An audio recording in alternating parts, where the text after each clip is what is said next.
தேவன் நம்மளை கண்மணி போல நடத்துவார். கண்மலையின் மறைவிலே வைத்து நடத்துவார். உள்ளங்கையின் நடுவிலே வைத்து நம்மளை பாதுகாப்பார். இந்த பாடல் அதுதான் சொல்லுது. என் கூட சேர்ந்து பாடி கர்த்தரை துதிப்போம்.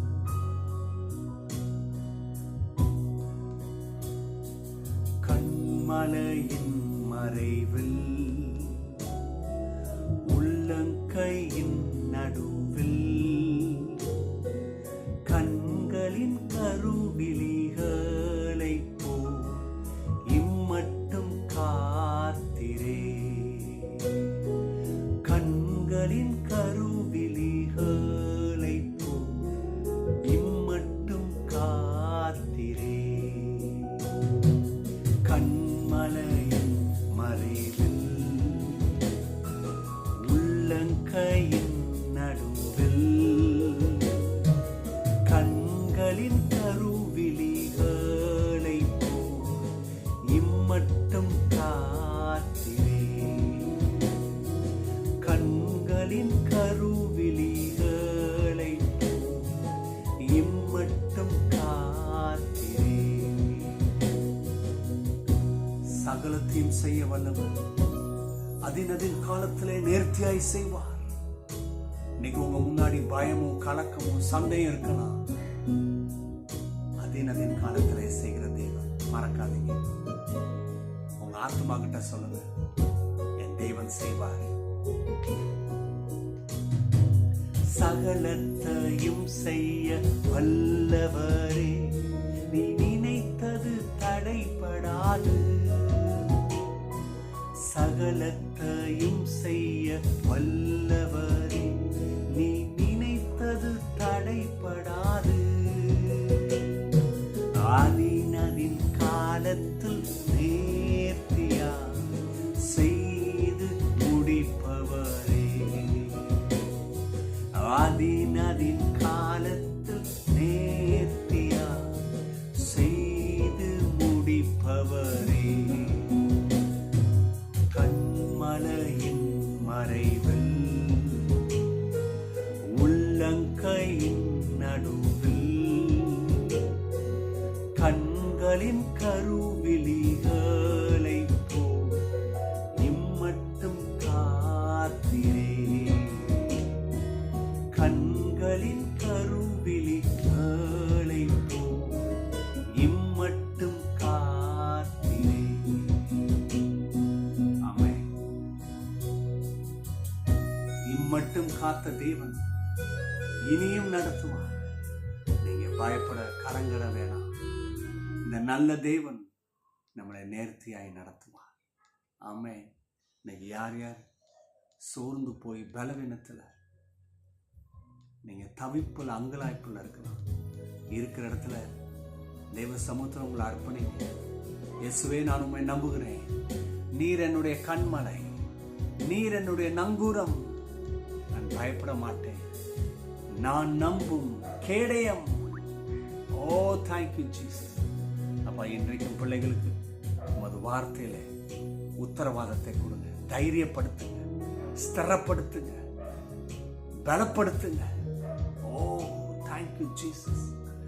இந்த கால வேளையில இந்த ஜெப நேரத்துல தேவனுடைய மகிமை பிள்ளைகள் மேல் இறங்கி தெய்வீக ஞானத்திலே நிரம்பி காரியங்களை ஜெயமாய் செய்ய கர்த்தரே அனுக்கிரகம் பாராட்டுவீராக. ஆமென், ஆமென், ஆமென். ஹல்லேலூயா. இந்த காலவெளியிலும் நான் உங்களை கர்த்தருடைய வார்த்தையின் மூலம் சந்திப்பதில் மிகுந்த சந்தோஷம். ஹல்லேலூயா. நீங்களும் சந்தோஷமாக இருப்பீர்கள்.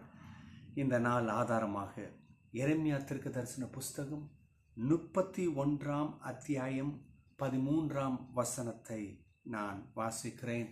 அதுதான் இன்றைக்கு கர்த்தர் நமக்கு கொடுக்கிற ஒரு உத்தரவாதமாக இருக்கிறது. நான் அவர்கள் துக்கத்தை சந்தோஷமாக மாற்றி அவர்களை தேற்றி அவர்கள் சஞ்சலம் நீங்க அவர்களை சந்தோஷப்படுத்துவேன். ஆமென். மக்களே, அநேகருடைய வாழ்க்கையில இந்த பிரச்சனை இருக்கு பாருங்க, அது அப்படியே கலக்கத்தையும் பயத்தையும் கொடுக்குது. சில பேருடைய வாழ்க்கையில இந்த தோல்வி, பலவிதமான பிரச்சனை எல்லாம் அது ஒரு காயத்தை ஏற்படுத்தி சீல் கோர்த்து எப்படி ஒரு வலி உண்டு பண்ணுமோ அதே போல வழியில துடிக்கிற மக்கள் உண்டு. என்றாவது என் காலை அற்புதமாய் காலையாக இருக்குமா? எனக்கு நல்லது விடியலை நான் பார்க்க முடியுமா? கடன் பிரச்சனை, வேலையில் முன்னேற்றம் இல்லை, குடும்பத்தில் சமாதானத்தை பார்க்க முடியல, போராட்டம் இல்லையா? அநேகர் பலவிதமான கசப்பு, அநேகர் அவங்களுடைய தொழிலை சரியாக செய்ய முடியல, பலவிதமான பிரச்சனைகள். ஏன் சில நேரத்தில் இருளின் அதிகாரமே மக்களை ஆண்டு அவர்களை கீழே தள்ளி கொண்டிருக்கிறார். ஆனால் கவனிங்க, தீர்க்கதரிசியின் மூலம் இஸ்ரவேல் மக்களை பார்த்து கர்த்தர் சொல்கிறார். இஸ்ரவேலர்னா இஸ்ரவேலர் மக்களுக்கு மாத்திரம் இல்லை, பைபிள் சொல்கிற இஸ்ரவேல் யாருன்னா கர்த்தரை நேசித்து அவருடைய வார்த்தையை கீழ்ப்படிந்து அவருடைய சித்தத்தை மாத்திரம் செய்கிறவங்க இஸ்ரவேலர். அப்படி நீங்கள் இருக்கிறீங்களா? நீங்கள் இஸ்ரவேலர். அப்போ ஆசீர்வாதம் என்ன சொல்றாரு? உங்கள் துக்கத்தை, அவர்கள் துக்கத்தை சந்தோஷமாக மாற்றி. சில பேர் அந்த ஒரு நிலைமைக்கு வரவே முடியல, அப்படி ஒரு போராட்டம். சில நேரங்களில் சில பேர், ஏன் நம்ம சொந்தக்காரர்களே, நம்முடைய நண்பர்களே நம்மளை ஏமாத்துறாங்க. பணத்தை இழந்திருக்கிறோம், சில சொத்துக்களை இழந்திருக்கிறோம், சில பொருட்களை இழந்திருக்கிறோம். பரவாயில்ல, துக்கமாக இருக்கிறீங்களா? உங்களுக்கு அருமையானவங்களை இழந்திருக்கிறீங்களா? ஆனால் வேதவசனம் தீர்க்கதரிசியின் மூலம் வருது, துக்கத்தை சந்தோஷமாக மாற்றுகிறார்.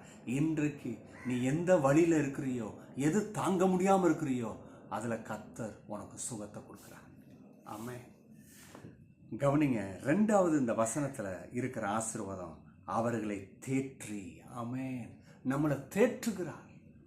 நீங்கள் நினைக்கலாம், என்னை தேற்றுறதுக்கு யாரும் இல்லையே, என்னை ஆற்றுறதுக்கு, தேற்றுறதுக்கு, என்னை வழிநடத்துறதுக்கு யாரும் இல்லையே.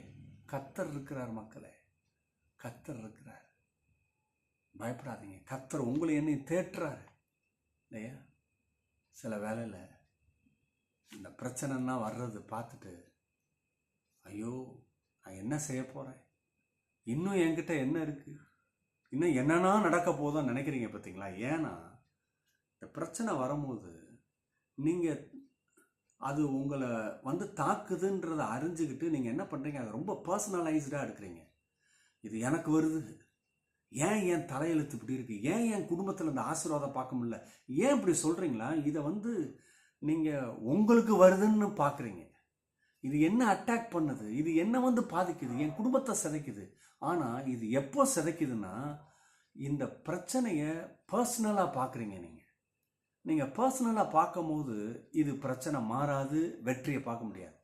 கர்த்தர் என்ன சொல்லியிருக்கிறாரு? நான் உங்களுக்காக யுத்தம் செய்வேன், நான் உங்கள் பச்சை இருக்கிறேன், நான் உங்கள் பரிகாரி, அப்படியே சொல்கிறாரு. இப்போ இங்கேயும் பாருங்கள், அவர்களை தேற்றி. அப்போ இந்த பிரச்சனையை நீங்கள் பர்சனலாக எடுக்காதீங்க. என்ன பண்ணுங்க, பிரச்சனை வந்திருக்கிறியா? என் கூட ஒருத்தர் இருக்கிறாரு, அவர் சர்வ வல்லவர், தேவாதி தேவன். ஏசப்பா, நீங்கள் அதை கொஞ்சம் கவனிங்க. நீங்கள் பர்சனலாக பார்த்தீங்கன்னா முன்னேற முடியாது. இதை கர்த்தர் பக்கம் திருப்பி விடுங்க.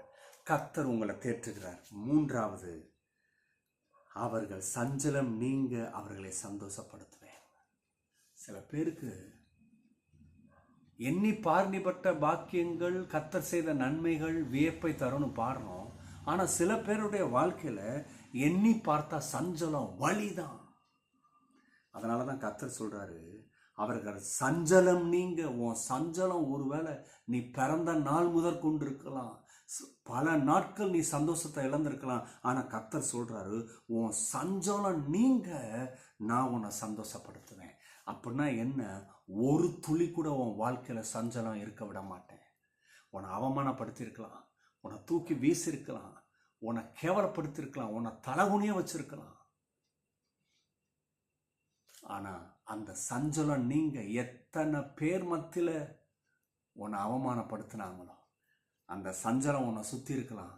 அந்த சஞ்சலம் நீங்க, நான் உன்னை சந்தோஷப்படுத்துவேன். கரங்களை தட்டுங்க. இன்றைக்கு கர்த்தர் நமக்கு செய்கிறார். சந்தோஷத்தோடு கூட போங்க. கர்த்தர் உங்களை ஆசீர்வதிப்பார். God bless you.